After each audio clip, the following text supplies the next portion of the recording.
നിങ്ങൾ 10th കഴിഞ്ഞിട്ടിരിക്കുകയാണോ? അങ്ങനെയാണെങ്കിൽ this video is for you.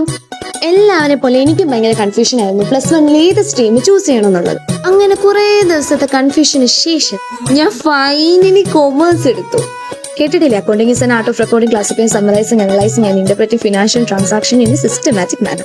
അങ്ങനെ +1 പൊളിക്കുന്നു വിചാരിച്ച് ഞാൻ അങ്ങനെ ക്ലാസ്സിലേക്ക് കയറിയത് മാത്രമേ ഓർമ്മയുള്ളൂ. പിന്നെ അങ്ങോട്ട് എന്താ നടന്നതെന്ന് എനിക്കൊരു ഐഡിയ പോലും ഇല്ല. എക്സാമിന്റെ ഒരു തൃശ്ശൂർ പൂരമായിരുന്നു പിന്നെ അങ്ങോട്ട് നടന്നത്. കരയണോ അതോ ചിരിക്കണോ എന്നറിയാത്ത ഒരവസ്ഥയായിരുന്നു. സോ ഞാൻ പറയാൻ വന്നത് ഇത്രയേ ഉള്ളൂ.